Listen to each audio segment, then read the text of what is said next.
నమస్తే, welcome to Telangana express 9. ఈరోజు వీడియోలో ఒక విషయం తెలుసుకుందాం. తెలుసా అండి, ఎంత దయనీయమైన విషయం అంటే మనం బాధపడవలసిన విషయం, చాలా చాలా బాధపడవలసిన విషయం. మన దేశంలో ప్రపంచంలో ఎక్కడైనా హ్యూమన్ ట్రాఫికింగ్ అంటే మానవ అక్రమ రవాణా జరుగుతూ ఉంటుంది. అంటే మనుషుల్ని అమ్మివేయడం.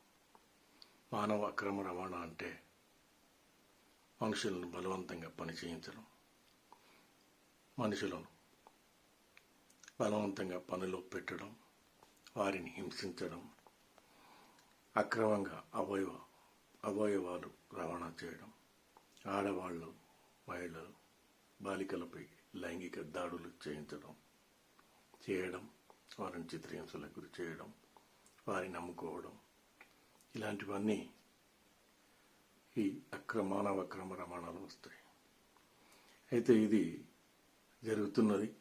సినిమాల్లో చూస్తారు, అమ్మాయిల్ని ఎత్తుకపోతే హీరో వెళ్ళి అందరినీ కొట్టేసి అమ్మాయిని కాపాడుతాడు. సినిమాల్లో బాగా ఉంటుంది కదా. కానీ నిజ జీవితంలో ఎంత దారుణం అంటే, పోలీసులు, ప్రభుత్వం ఎంత నిఘా పెట్టి, ఎంత కఠినంగా వ్యవహరించి, ఎంత జాగ్రత్తలు తీసుకున్నా ఈ మానవ అక్రమ రవాణా అనేది ఆగడం లేదు. ఒక 2% తగ్గిన వివరాల ప్రకారం, నమోదైన వివరాల ప్రకారం ఇంకా పూర్తిగా నిర్మూలించాలంటే ప్రభుత్వం, పోలీసులు కష్టపడితేనే సరిపోదు. మనం జాగ్రత్తగా ఉండాలి. ఎంత జాగ్రత్తగా ఉండాలి అంటే ప్రతిదీ ఆలోచించాలి. ఇండియాలో ఎన్సీఆర్బి నివేదిక ప్రకారం 2002-24 నివేదిక ప్రకారం దేశంలో మానవ అక్రమ రవాణా కేసులు 2000కు పైగా నమోదైతే దాంట్లో 400కు పైగా మన తెలంగాణలోనే ఉన్నాయంటే చూడండి ఎంత బాధాకరం. అంటే దేశంలో 20% అక్రమ రవాణా కేసులు, మానవ అక్రమ రవాణా కేసులు, హ్యూమన్ ట్రాఫికింగ్ కేసులు మన తెలంగాణలోనే ఎక్కువగా జరిగాయన్నమాట. మొత్తం దేశంలోనే 20% మన రాష్ట్రంలో జరిగాయి.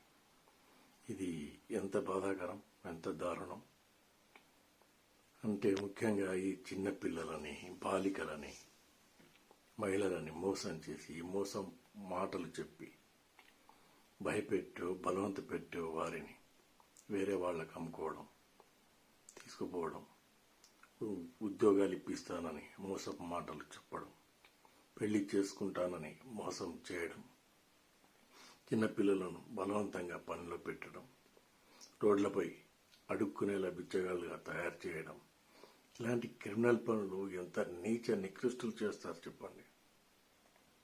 ఇలా అమాయకమైన బాలికలపైన, బాలులను వాడుకొని మహిళలకు ఏవేవో ఆశలు చూపించి, మీకు అది చేస్తాం, ఇది చేస్తాం, డబ్బులు ఇన్ని వస్తాయి, అంత సంపాదించవచ్చు, కాబట్టి రండి అని మోసపు మాటలు చెప్పి అందరినీ మోసం చేసి బలవంతంగా వారిని ఎవరికో అమ్మేస్తుంటారు.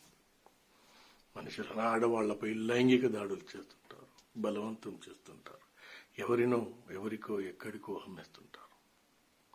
పాపం వీళ్ళేదో ఆశపడి వస్తే జరిగేది వేరు. ఇలాంటి మానవ మృగాలు మన చుట్టూ తిరుగుతున్నాయి, మన సమాజంలోనే ఉన్నాయి. వీటిని గుర్తించి జాగ్రత్తగా ఉండాల్సిన బాధ్యత మనదే. ఈ సోషల్ మీడియాలో పరిచయాలు అవి కూడా చాలా ప్రమాదకరం. ఎందుకంటే ఎవరో అనామకులు, అపరిచితులు ఎక్కడి వాళ్ళు వచ్చి మనకు ఏదో చేస్తామంటే ఎందుకు నమ్మాలి కదా. అలా మోసపోయి చివరకు జీవితాలు నాశనం చేసుకునేది మీరే కదా. మీ బలహీనతే వారికి అవకాశం. ఏంటి ఆ బలహీనత? డబ్బులు. ఇంకా మంచి మెరుగైన జీవితం లభిస్తుందేమో అనే ఆశ. డబ్బులు వస్తాయేమో, వేరే దేశాల్లో ఉద్యోగాలు ఇప్పిస్తామని, ఇంకా మంచి ఉద్యోగాలు ఇప్పిస్తామని, డబ్బులు బాగా ఎక్కువ ఇస్తామని, పెళ్లి చేసుకుంటామని, మంచి కంపెనీలో ఉద్యోగం ఇప్పిస్తామని ఏవేవో ఆశలు కల్పించి మిమ్మల్ని నిలువున ముంచేస్తారు, తీసుకుపోయి ఎవరికో అమ్మేస్తారు. అంతే, జీవితం ఏమైపోతుంది, నాశనం అయిపోతుంది. చిత్రహింసలకు గురి చేస్తారు, బలవంతం చేస్తారు, లైంగికంగా వేధిస్తారు, శారీరకంగా వేధిస్తారు. అలాంటి దుర్భర జీవితం అవసరమా? కాబట్టి మీరందరూ కూడా జాగ్రత్తగా ఉండాలని, మనం ఈ పరిస్థితుల నుంచి బయటపడాలంటే అలాంటి వారి నుంచి అప్రమత్తంగా ఉండాలని కోరుకుంటున్నాను. ప్రభుత్వం ఎన్ని చర్యలు తీసుకున్నా మన జాగ్రత్తలు మనం ఉండాలి కదా. ఎందుకంటే ఈ హ్యూమన్ ట్రాఫికింగ్ అనేది అక్రమ మానవ రవాణా ఎంత దుర్భరం, దారుణం, దయనీయం అంటే మనిషిని అమ్ముకోవడం ఏంటండి? డబ్బు కోసం మనుషులే చిన్నపిల్లలను, బాలికలను, యువతులను, ఆడవాళ్లను, వారి అవయవాలను కూడా అక్రమంగా అమ్ముకుంటారు. మీకే తెలియకుండా మీ అవయవాలు అమ్మేసుకుంటారు. అది ఆ నీచులు చేసే పని, ఆ నేరస్తులు చేసే పని అది. కాబట్టి అలాంటి వాళ్ళకి మనం దూరంగా ఉండాలి, జాగ్రత్తగా ఉండాలి. మనం ఎంత జాగ్రత్తగా ఉంటే మనకంత మంచిది. మన బలహీనతను వాళ్ళు ఆసరాగా తీసుకుంటారు. అది జరగకుండా మనం జాగ్రత్త పడాలి. సరేనండి, అందరూ జాగ్రత్తగా ఉండాలి. ఈ హ్యూమన్ ట్రాఫికింగ్ వ్యతిరేకంగా పోరాడాలి. అమాయకులను బలి కాకుండా చూడాలి. ప్రభుత్వం ఇంకా కఠిన చర్యలు తీసుకోవాలి అని కోరుకుంటూ బాయ్.